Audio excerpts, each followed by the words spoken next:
most people would probably say two or three. Yeah, apparently the answer was three, and if you saw four, then you'd have to call the police because that would be too unusual. And I thought, you know what, it's right. Three is the number. If you saw two owls, it would be okay. Three owls, that was suspicious. So if you are just joining us, this is Hypno News with me and Sean.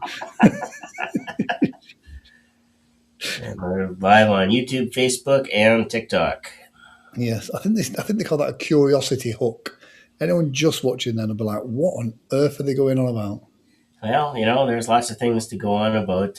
We were just talking ahead of the live stream here that Tim Curry passed away today. Uh, Yeah, so Dolly Parton and then Tim Curry, day after day. So yeah, two absolute legends. yeah, I mean, Dolly Parton was just such a great person. I think Kevin Lapine did a post about it, and he was quite right. She was, you know, she was almost she was almost a joke for a while, hmm but then she was doing lots of great work in the background, and then just became legendary.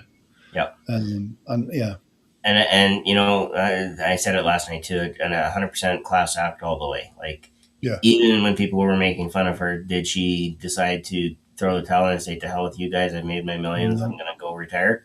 No, she kept working at it, working at it, working at it, and kept pushing the agenda forward. That hey, I can still help people. So yeah, and did it right up until her passing yesterday. So Tim Curry, and the debate will be what was his best movie, his best work, and despite the fact that he was a Ronald McDonald at one point, I think Clue was his best movie. yeah. It was such a good film, but it was one of those that he could, despite having a very distinctive look, he could fit into any role, and you didn't go, "Oh, that's Frankenfurter," or "That's the clown from It," or "That's," Yeah, he embodied the role, and so that's a great thing to do. To be fair, yeah. Or was he the concierge in Home Alone? Home Was Alone, he yeah, was he? I was going to say Mazarin, not Mazarin. The guy who came before him, the Cardinal Richelieu, yeah, uh, in Three Musketeers. Just an extensive, flexible set of skills to act in just about any circumstance. I mean, he was also great in the Muppets. So yeah. Bless. yeah, So you had your first of the new series of yeah, Hypnosis Heroes last night. yeah. We did. Our guest was, of course, Dan Goyette. And again, just a guy who is all over. Not in a bad way, but all over what's going on in hypnosis. Yeah, The Michigan International Hypnosis Conference is coming up September the 11th to the 13th. There's still a few rooms available. I know Dan just opened up another room block, so um, it's 5 years, and the really cool thing about Michigan, and we talked about it extensively last night. It really does kick off kind of, we look at school. School starts, kids are going to be back in school next week. There's no question about it. They're pretty much everywhere if they're not already back. So this is really, when you look at it, that's the school year runs September to June.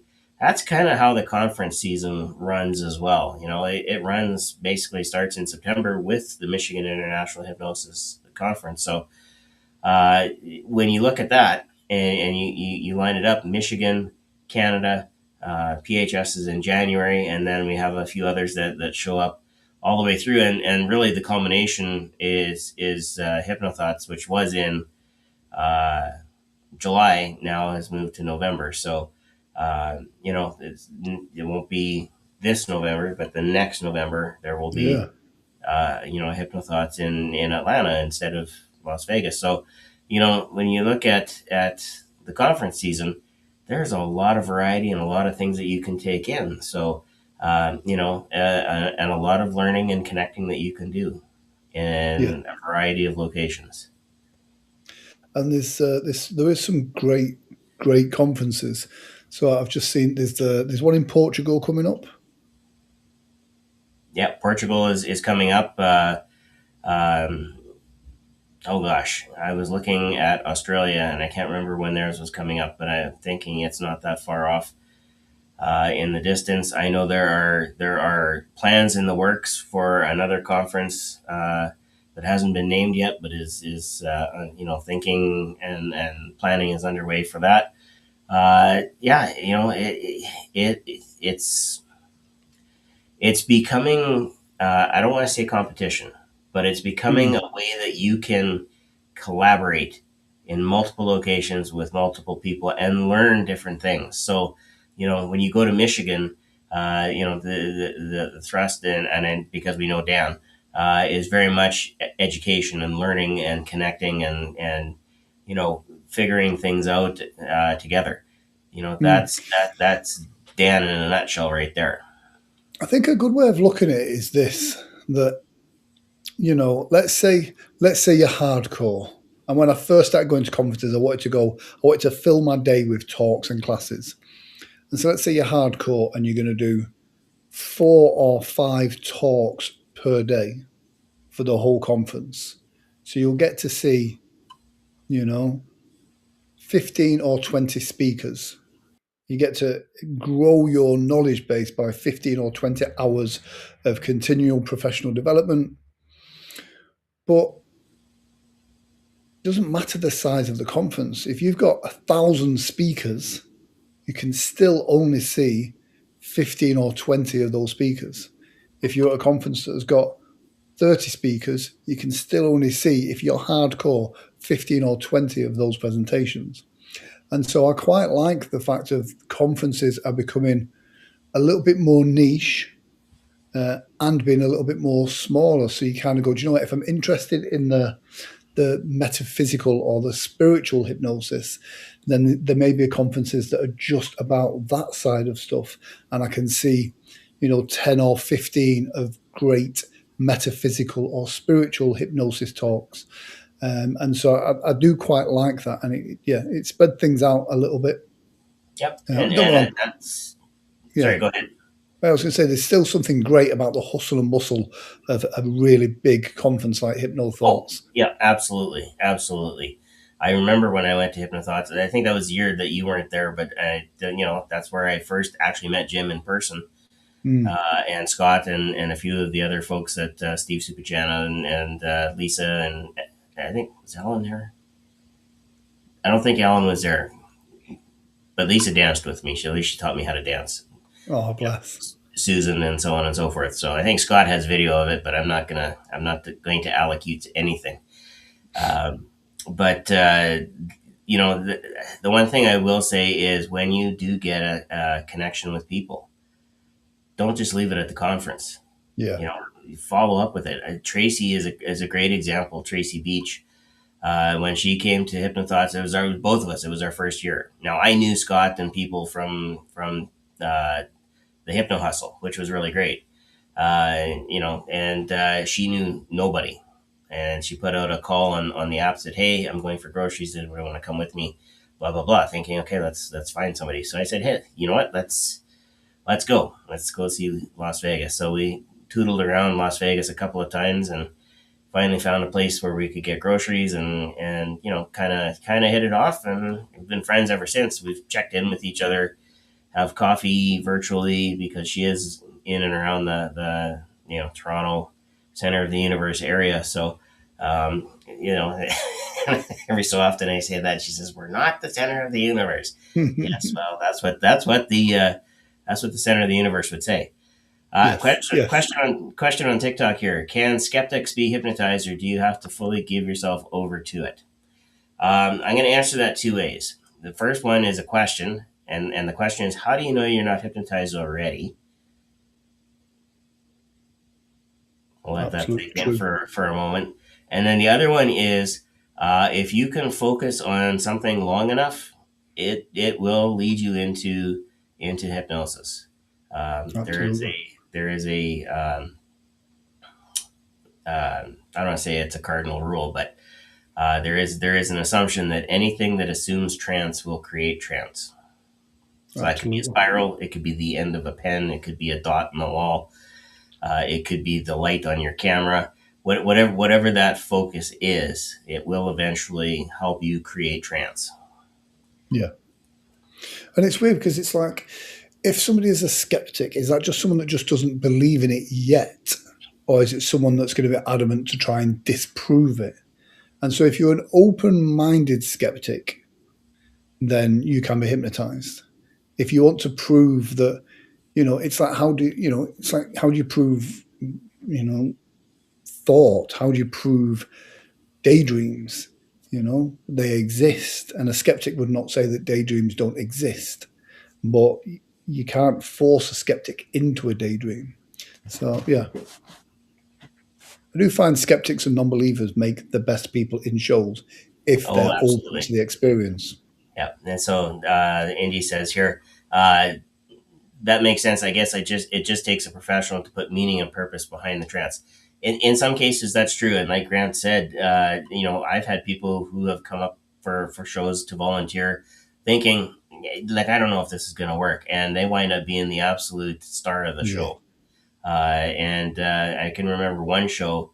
Um, what happened was I didn't have that many volunteers, but one of those volunteers happened to be an ex girlfriend of my oldest son.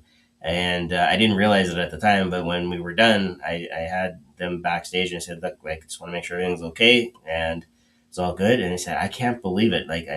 They were in shock. Like, it felt like we were only up there for 5 minutes. No, and I showed them my watch. I said, "No, we started an hour and 10 minutes ago." mm, Wow. And so those types of uh, aha moments. Those are what spread the positive benefits of hypnosis amongst people, because they'll go talk about it. yeah. Also, What's the Tommy time saying? distortion on stage is Yeah, always fascinating.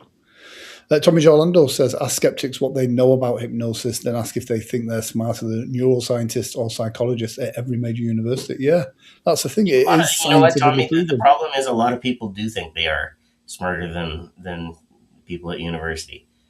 Yeah, Yeah, yeah. and so People educated on yeah, YouTube. yeah. And so the one thing I will say is, if you are looking to be hypnotized, to get that professional experience, as you put it, do your research. Look at the hypnotist that you're maybe wanting to work with, and just do a little research and make sure that they have things like insurance and maybe experience, and that they would be willing to work with you. And if not, then if you don't find anybody out there, direct message me. I'll work with you. So Yeah, I'm surprised there's not more of a market in recreational trance, not stage hypnosis, not hypnotherapy, just trance for the sake of trance. You know, yeah, you should be able to just go. I just want to feel good. yeah, and she's been actually. So Indy says she's thinking about it. Yeah, absolutely. You know what? Direct message me after the live stream, and let's talk. I'm sure we can set something up. Yeah. So Tommy Jolando's in the chat. Is Tommy in Michigan? Tommy is in Michigan. He's in that Awesome. city. I think they call Detroit. Um, Yes. Motown, Motor City. I don't know. There's probably three or four other names that Detroit has, but I don't know if they're all repeatable. Yes. That's what shape the earth is. Tommy. Hey, Everyone knows listen, what shape the earth is, Tommy, unless you're a that, complete buffoon. It's a that's right. firmament. It's flat on the top of four elephants on the top of a giant turtle. Like, come on, man. Exactly. Everybody who's read Discworld knows that. Exactly. It's a Uh, firmament. Tommy, if you're in a mood today and you want to chat after this, just hit me up on Facebook Messenger after this. I'm looking forward to catching up with you. I'm looking forward to catching up with everyone, to be fair. There was the first Michigan conference was at Gaylord, which was always comical. Um, but I had a really great time there, to be fair. And again, when you talk about, you meet people at conferences who then become lifelong friends. And so there's a couple of people at that particular conference that are classed as good friends now. And so that is just, it's an amazing kind of thing. And especially because that first conference was quite intimate. And so you do get a chance to speak to everybody. But I always keep winding Dan up about the banquet dinner. It was steak, beef with beef, which was quite nice. Well, I'm a beef fan, so for guys like me who are entering into a keto diet, that's not a bad thing. mm, exactly. Doctor gave me a blood sugar monitor, and so 2 nights ago I had what did I have? Blah, blah, blah, blah. It was like pork chops and fries or something like that. But the fries were, I cut the potatoes, I seasoned them like I didn't. It wasn't prefab fries or anything like Yeah. that. Threw it in the oven, and my blood sugar went from 5.8, 5.9, all the way up to like 10.2, and then in 20 minutes it was back down under 10. Wow. It's like, okay, so potatoes, no. Yes. It's interesting. There's a thing at the moment, isn't there, about is it vinegar? If you have like a tablespoon or teaspoon of vinegar in a glass of water, and then have that before, then it stops the glucose spike. Apparently. Yeah, and it also eats your stomach lining too. Yeah, It's exactly. it Well, is that's why you want to have. it, That's why you want to have a teaspoon in a glass of water. well, the thing to remember is it is an acid, right? Like that's Yeah. what vinegar is. It is something that could be potentially corrosive, and it doesn't taste good. No. No. So, No. it's like taking all the sugar out of everything because then you lose the will to live. So, if you had to have That's a true. teaspoon of vinegar, would you really want to eat anything after that? Might be the diet supplement right there. Yeah. I must admit, I was quite fond of the Canadian food. Is it poutine? Yep.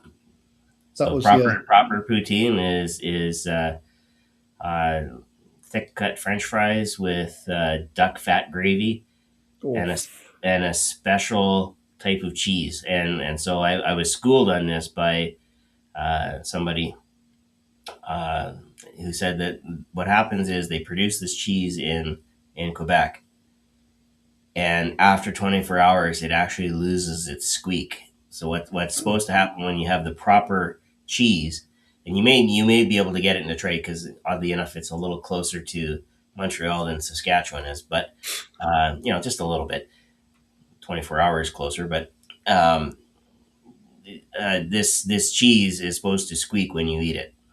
So oh, not only does it pull apart when you eat it, you should get like a squeak nice. when you chew it. Nice. So Nice. Yeah. So, as we're talking about Canada, the Canadian Hypnosis Conference. yep, coming up October 23rd to the 25th, and I know Barb is busy making sure everything is ready to roll for that. Anybody who is going in on the 23rd, I think Barb said they've got some kind of pre-conference activities. Uh, Poutine on the Ritz. Oh boy, the Featuring people in Rebecca, Quebec actually, are going to Poutine take on the issue with Ritz. that, Tommy. Oh, I like that. um, Poutine on the Ritz. Oh. is that like Moscow on the Hudson? I don't know. Yeah.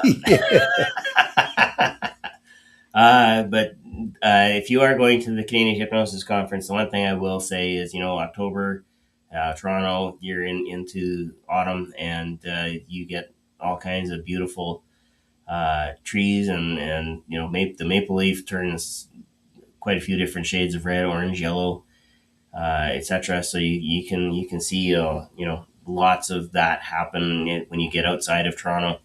Niagara Falls isn't that far away, and oddly enough, it doesn't run out of water ever. So,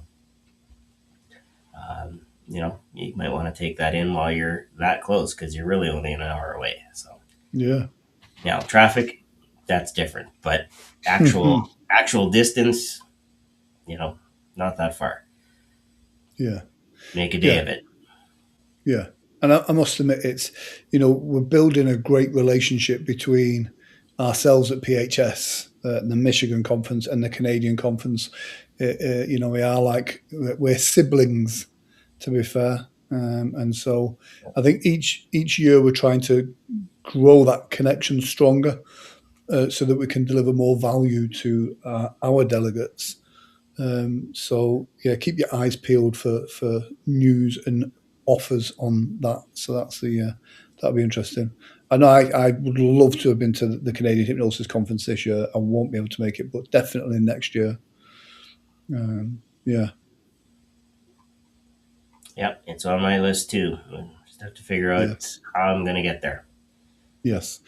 So yeah, so we mentioned the Hypnosis Hero. You had Dan Goyette on last night. Yep, and we have Brent Arnold showing up in a couple of weeks, so second and fourth Tuesday. So the second Tuesday of September, Brent will be by. He's going to talk a little bit about some of the things he's going to present at PHS.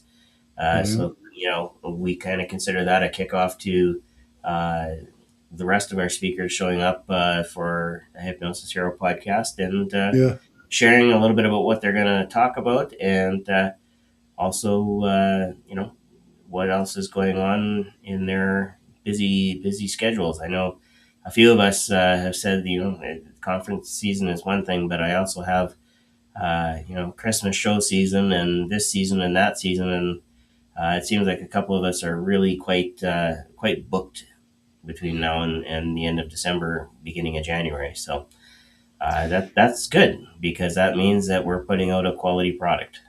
exactly. And I think it's time in the industry as well a little bit.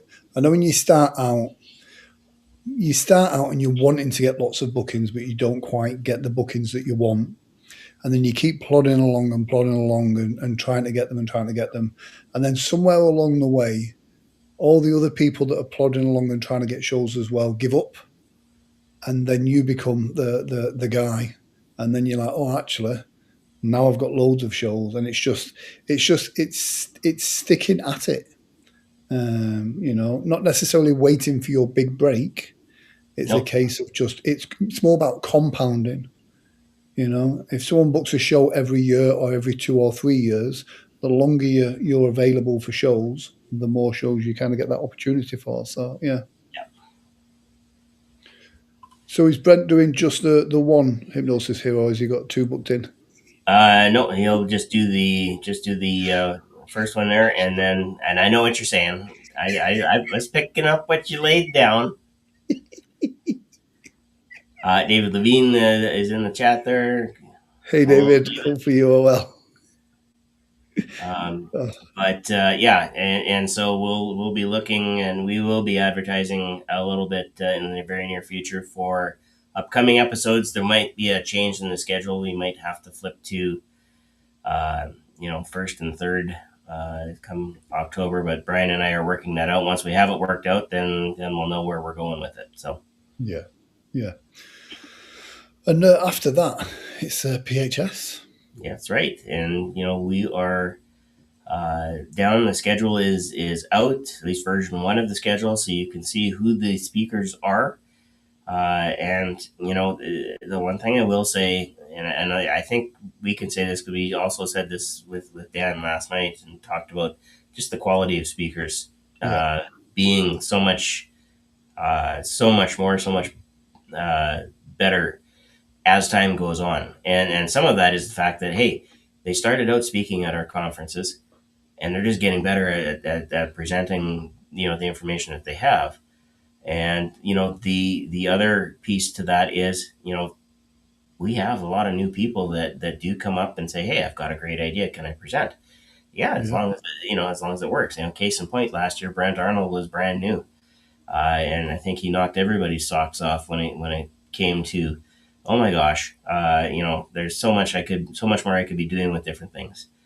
yeah, Dave's asking, what is the Hypnosis Hero? The Hypnosis Hero podcast is a podcast that Brian Bay and myself, uh, we host that every second and fourth Tuesday, at least as it sits right now. Uh, what we do is we actually interview another hypnotist or a couple of hypnotists, depending on. We've had husband and wife teams on a couple of times, and we've also had other partnerships on at the same time as well. But our goal is to find out what's going on in the industry, who's doing uh, who's doing what well, and uh, can we get that so that more people are doing that, because what we want is, if we're going to raise the level for all hypnotists, we need we need to get the word out. Our guests are from all over the map. Some are stage hypnotists, some are very very staunch clinical people. We've had a few people who are kind of hypnosis adjacent. Guys like Brent Arnold, who's actually a business. I would call him a business consultant, business advisor. Yeah. Uh, we've also had oh gosh, I think Dwayne is somebody else that we're looking at coming back on the podcast. It's been a couple of years for him, but he's leading a massive research project right now, uh, based on the work of Dr. Bruce Lipton. So he may well be our second guest at the end of September, uh, if we can work it into his schedule. And the reason for it is, and I'm part of that research project. In fact, I'm going to be teaching not just Hypno Ed, but a few other a few other courses and building a certification course. So the research is starting to expand, and we're starting to get more and more um, people coming in and opportunities with that. So as that develops, that's another area. It's not just hypnosis, but it does encompass hypnosis, and so um, you know. Uh, all good. There have been a few people that we've had on that tend more to the metaphysical side of hypnosis. And so we don't want to just present one front. Hypnosis is a lot of Mm. different things to a lot of different people. And that's it. It is branching it out into all the different kind of the different sections of hypnosis, and like you said, hypnosis adjacent. So yeah, one of the talks I'm looking forward to at PHS is Dr. Kate Bevan Marks, Hmm. uh, where she's going to be talking about kind of like the mindset of the performer as well. Kind of looking after the mental health of a performer, which I think is a really important topic, because us performers do suffer from that sometimes. So, Yeah, the one thing I will say, and I haven't actually seen Kate speak yet live, but I do know her by reputation. And mm, again, when you have somebody that has spent a considerable amount of time researching, doing the work, and then talking about it and presenting it, and being very consistent with the presentations, that is something that you should take notice of, because that's a mark of, hey, I think this conference is valuable enough they could use the information that I have. yeah, and it's weird because like Kate is not a practicing stage hypnotist, although she's also very much pro stage hypnosis. So she has a couple of books out there on kind of like hypno games. And so she's very much in that. She doesn't practice it just because of the way that the UK, kind of the UK organisations, um, kind of they don't like hypnotherapists doing stage hypnosis, and so that causes stuff. But Kate speaks to doctors very high level, on hypnosis. So very much an expert, and very much looking forward to having her there. And like you said, just to for a lot of the presenters there to watch someone of that caliber and how they present is going to be an education. Yeah, and I'm looking forward to it, because again, which one of us isn't that concerned with our health? Yeah, Isn't that, we're all concerned with it? So why would we all not? Um, why would we all not pursue good quality knowledge? exactly, All right, exactly. I have another question from TikTok. This one's from Caddy. She's asking, do you think hypnosis would help cure trauma? And I'm not sure where Grant went. His camera just cut out. But Typically with hypnosis, we don't generally use the word cure or heal.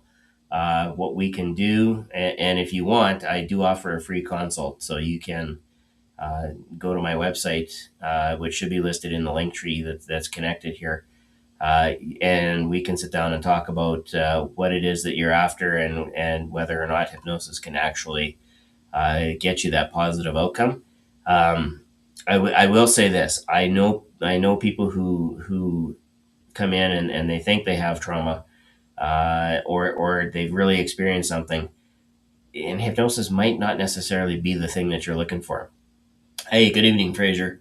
But what I would encourage you to do, if it's not me, do some research for a hypnotist that's in your area, and definitely, go if they offer a free consult. Please, and avail yourself of that. So I do offer a free consult. So if you want, like I said, sign up on my website. I'll message you after this, just to make sure that you got to the website and set something up.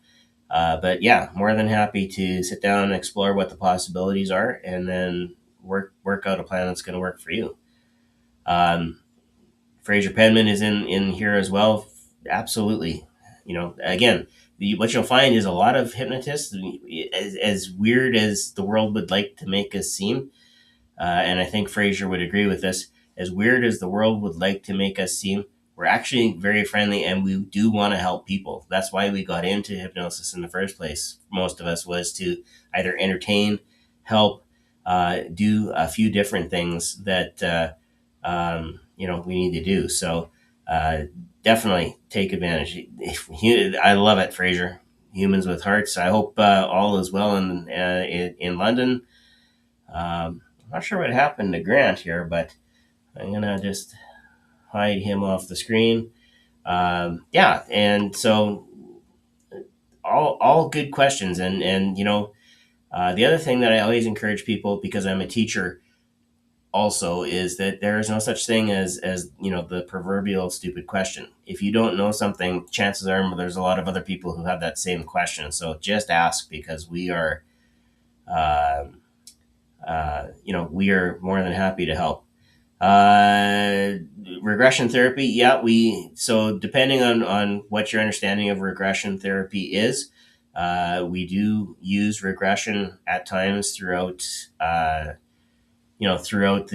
process. And I know there are some people who look at regression as, we're just going to go off into the distant past, and you're going to find out that you were a princess in 12th century, whatever. I've never had anybody do that, go that far back, but I have had people that have visited themselves in the past and learned some things, and were able to use those as part of their path forward. So yes, definitely possible. The other thing that most people don't know is in the subconscious mind, because it doesn't really understand time as we have it in our conscious mind. If I look at my watch, I know exactly what time it is. The subconscious mind doesn't really know that. They would think, let's do everything all at once. That's the subconscious mind. So not only can we go back, we can actually fast forward and take a look at what your subconscious projects your future to be. So absolutely, we can work something out. Yeah, and like I said, if you want to set up a time with me, or direct message me, we'll set up a time. What we'll do is, if even if I'm not the right person for you, I will help you find the right person that can help you. So that's always been my commitment when people sign up on my website. So now, all of that said, we should finish off here. Absolutely, no, you're absolutely welcome. We should finish off the newscast, the live cast here, and just say this. Uh, you know, uh, if you are coming to the Performing Hypnosis Summit in Las Vegas, make sure you get your registrations in. Check the speaker schedules. The schedule may change, but the speakers have pretty much all committed. So we've got them slotted into different time zones, or time slots, so that the schedule could be released. And when it's all said and done, Las Vegas in January. I said this so I don't know how many times when I left Saskatchewan in January last year. It was minus 52. When I got to Vegas, it was well above zero or above 32 if you're actually in the states. So um, yeah, you know what? Absolutely, it is. It'll be on YouTube, Facebook for the next little while on the performing hypnosis page, and we have a hypno news page on Facebook as well. So definitely go get some sleep, and I'm not sure, like I said, what happened to Grant, but I know it's late for him as well. So uh, that's what happens when we have time zones. What is it? This will be past midnight for you already, so you're into tomorrow, um, which is good. All right. All of that said, on behalf of Grant, who is his internet, he just got into the chat. He says his internet crashed. No worries, Grant. We're going to end it off here, and we're going to end it off the same way that we do every week, which is, of course, take care, stay well, and be awesome. Have a good night, everybody.